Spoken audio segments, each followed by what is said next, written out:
Bueno, vamos a hablar de uno de los modelos más populares de la historia, me atrevería a decir, ¿no? El Volkswagen Golf, y no porque haya una novedad sobre él, que no la hay, pero sí porque su futuro ha estado amenazado. De hecho, hace unos meses hubo unas declaraciones del CEO de la marca en la que ponía en duda, ¿no?, la continuidad del Golf. ¿Por qué? Sobre todo en Europa, por el tema de pues, los motores de combustión y demás, con la entrada en vigor de la normativa Euro 7, a pesar de que ahora va a ser un poco más laxa de lo que en principio va a ser, pues eso obligaba a los fabricantes a desarrollar una serie de tecnologías que iban a encarecer demasiado el precio de los coches para poder seguir vendiéndolo como coche de combustión. Entonces, teniendo una familia de coches eléctricos y existiendo esa espada de Damocles, que es el año 2035 en Europa, sobre los coches de combustión, pues el Golf estaba en duda. Ahora estamos de enhorabuena porque hay otras declaraciones del CEO de Volkswagen, del actual, que ha dicho que la 9ª generación del Volkswagen Golf va a ser realidad, va a llegar a final de década, pero va a llegar como coche eléctrico. Entonces, pero eso es una noticia muy gorda, ¿eh? Porque ¿sí? yo había entendido que ya definitivamente lo habían cancelado. Ahora, ¿han retirado cable o es que no era tan definitivo el primer anuncio? A ver, yo creo que el primero no era definitivo, porque también estás hablando a muchos años vista, ¿no? Entonces, todo el tema de la normativa va a cambiar. De hecho, en 2026 hay una revisión de lo que se ha aprobado ahora. Entonces, todavía no está tan claro o no está de una forma tan definitiva que vayan a desaparecer los coches de combustión. No, bueno, eso lo veremos en el futuro. Pero el caso es que la estrategia de todas las marcas va cambiando, se va adaptando, y en el caso de Volkswagen yo creo que han visto claro que no pueden perder una denominación tan famosa como el Golf. Claro. Al final, ¿cuánta gente que se compra un Golf se lo compra porque es un Golf o porque es un coche que realmente le gusta más que los otros? La marca Golf vende, claro. Entonces, lo que sí han dicho es que seguramente lo vayan a integrar dentro de la familia ID, que ellos la llaman así, ¿no? Diciendo las letras en inglés. Y va, si siguen lo que han dicho ahora, a seguir un camino parecido al ID Buzz, a la furgoneta esta que recuerda al T1 antiguo, y es decir, va a adaptar esta nueva nomenclatura al Golf.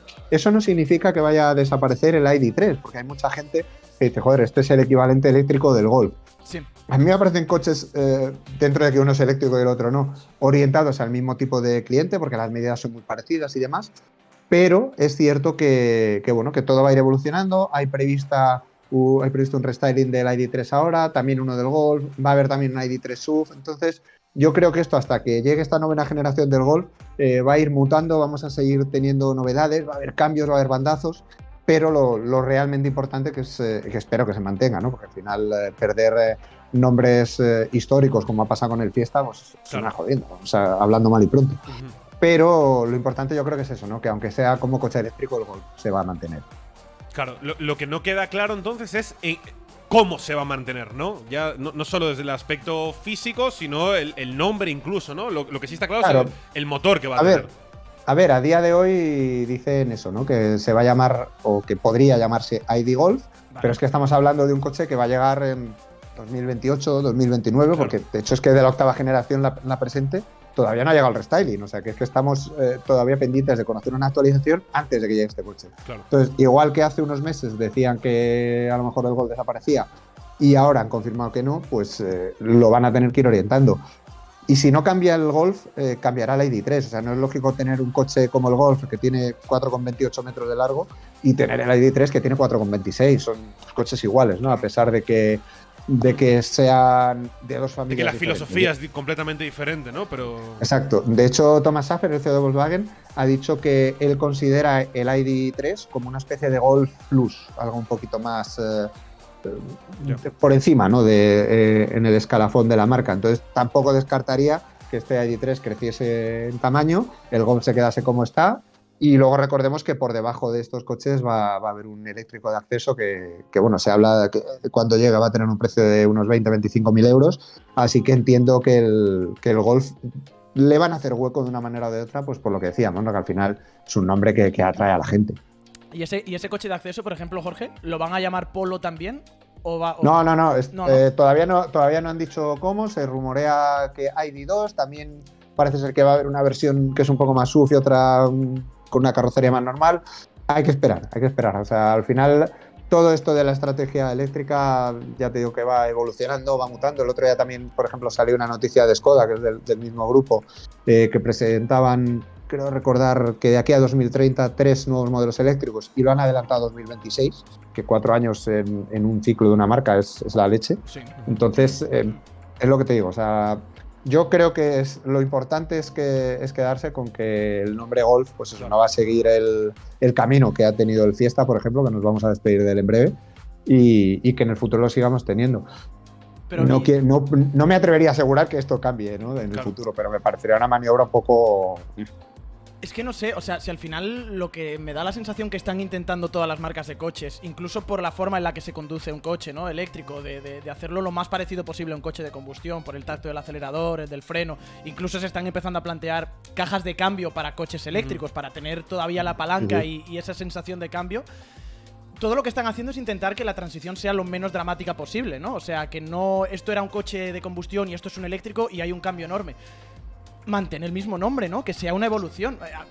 Lo que ha hecho Renault, por ejemplo, con el Megane. Vale, le pones E-Tech 100% eléctrico. Igual que le pondrías ID. Claro, pues Golf ID 100% eléctrico. Pero sigue siendo un Golf, sigue siendo un Megane. Es que yo, por ejemplo, ahora me pongo en la tesitura de comprarme un Golf o comprarme un Megane o comprarme un i20. Muchas veces te lo compras porque dices, yo soy renaultista y me gusta más el nombre Megane y me compro un Megane.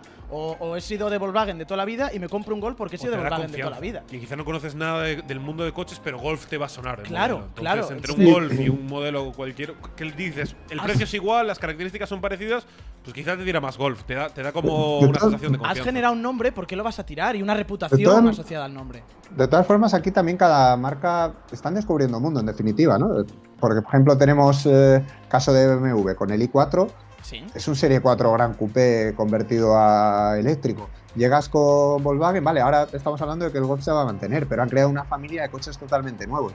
¿Qué es lo correcto? Es que todavía está todo demasiado en pañales y al final, más que el problema de los nombres, de las denominaciones y demás, yo creo que si rajamos un poquito más, el problema que tiene este tipo de coches es el precio que tienen a día de hoy, que tiene que bajar. No sé si va a llegar en algún momento a costar lo que costaban los vehículos térmicos, pero si queremos seguir manteniendo este sistema, este modelo, vamos a decir, de tener un coche en propiedad y no un pago por uso, van a tener que bajar. O sea, no tiene sentido, por ejemplo, que un Peugeot 208 te cueste 30.000 euros o lo que sea ahora mismo, que no tengo la cifra en la cabeza, pero es que estamos hablando de hace años. Yo el coche que me compré en su día, el primer coche que me compré, perdón, un Peugeot 206, creo que fueron 15.000 euros lo que me costó, algo así, y es que estamos hablando de eso, de que el 208 eléctrico es el doble. No tiene ningún tipo de sentido, aparte que estamos viviendo también un periodo que estamos en una burbuja que en algún momento tiene que explotar, claro. Ya no solo con los coches eléctricos. Yo creo que el gran debate y los grandes esfuerzos de las marcas tienen que centrarse en hacer los precios algo más competitivos, porque si no, esto no va a haber Dios que se compre un coche. Y luego ahí ya podemos debatir que si Golf, que si ID3 o lo que queráis. Pero esa es la cuestión al final. Yo me acuerdo, por ejemplo, hace un tiempo, no sé por qué, me encontré en YouTube un anuncio del Megane del año... el anuncio era del año 2003, que es cuando salió la segunda generación del Renault Megane, la del culo bonito. Que es el que yo tengo. Y en el anuncio decían que, bueno, con todo incluido, o sea, el más alto de gama, no el más alto de gama, el básico, recién comprado, recién salida la generación en ese momento, estaban hablando de que el coche valía unos 12.500 euros, recién salido. Sí. El Renault Megane hoy básico, el TCE de 140 caballos, son 23.800 euros. El doble. O sea, en 2003, o sea, 10 años, hace ya casi 10 años, el Renault Megane valía 10.000 euros menos. 2003. Sí. Son 20 años. 20 años, perdón. Hostia, vale, pero bueno, me refiero. El tiempo ha pasado, amigo. Pero, desafortunadamente son 20. Pero bueno, igualmente, tío. Sí, o sea, se ha duplicado el precio. En 20 años, el precio de un coche ha subido 10.000 euros. Y lo siento mucho, pero los sueldos no han subido 10.000 euros de 20 años hasta ahora. Ojalá. Pero no solo 10.000 euros, es duplicarse, que es más grave. Claro. Grave todavía. Claro. Sí, además estás hablando sobre todo de que este aumento de precios afecta sobre todo a los segmentos más pequeños, porque al final son los segmentos que menos rentabilidad le dan a las marcas. Entonces, por eso hay mucha gente que dice, joder, ¿por qué sacan las marcas, por ejemplo, BMW, el iX, un subgigante eléctrico? Eso no es lo que necesita la gente, ya. Pero es que si sacan un Serie 1 eléctrico, ellos no ganan tanto dinero. Entonces, un poco, y te hablo de BMW como te puedo hablar de cualquier otra marca. Sí. Entonces, al final es un poco la pescadilla que se muerde la cola y si sigue esta escalada de precios y demás, los segmentos más pequeños están llamados a desaparecer. Entonces, los coches cada vez van a ser más caros, etcétera, etcétera. Pero eso es un problemón, Jorge, porque si los segmentos, sí, los segmentos más de base, los más pequeños, desaparecen, la gente joven, ¿cómo va a acceder al automóvil? Es que, a ver, yo tengo una teoría que, bueno, la veremos dentro de unos años, que es que todo va a ir a un modelo de pago por uso del coche, con car sharing y demás. Ten en cuenta que cada vez se está poniendo más complicado circular por el centro de las ciudades, etcétera, etcétera. Entonces, es un poco como que la propia vida por los derroteros que nos está llevando te está, pues eso, llevando a que no quieras o no puedas tener un coche. Claro. Y bueno, y luego la forma de movilidad que tengas, pues ya te tienes que buscar la vida. Pero bueno, veremos dentro de unos años. Evidentemente, si las marcas de coches quieren seguir con su negocio, evidentemente la escalada de precios que está habiendo no tiene sentido. O sea, solo hay que ver, evidentemente ha habido una pandemia mundial por medio y demás, pero el bajón de ventas que ha habido desde el año 2018, 2019 hasta hoy es un escándalo. Sí. Ya ha habido otras crisis antes y se ha salido de ellas, pero no estábamos en un momento de transición hacia una tecnología que esté encareciendo más todavía lo que ya de por sí se encarecen las cosas cuando Ese es el tema. Entonces, y claro, la gente recurre más a coches de segunda mano, hay más demanda, por tanto suben más los precios todavía, hay menos stock. De hecho, los precios de los coches de segunda mano también están teniendo una subida de escándalo, porque al fin y al cabo es lo que dices tú, ley de oferta-demanda, si la gente se va a comprar coches antiguos, los coches antiguos suben de precio. ¿Y cuál es el problema encima, Jorge? Que cada vez son menos útiles porque hay más restricciones por etiqueta y por emisiones y por tanto te sirve menos tener un coche de segunda mano. O sea, te están acorralando realmente para que ya no puedas comprar. Para la movilidad autónoma, como la conocemos, la están acorralando. Y me parece que es un error terrible, primero porque mola muchísimo poder moverte donde tú quieres y segundo porque en muchos países, entre ellos España, la industria automovilística es uno de los pilares del PIB y señores, nos estamos cargando la industria. Sí, señor. Y además luego también el empecinamiento que hay por parte de las autoridades con el coche eléctrico y demás, yo creo que, a ver, que está bien, ¿no? Que haya distintas tecnologías. Yo no estoy ni mucho menos en contra del coche eléctrico, pero no me capes otras tecnologías. Claro. Por ejemplo, vamos a hablar otro día del tema de biocombustibles y demás, que bueno, lo estamos ahí preparando, ya lo sabéis.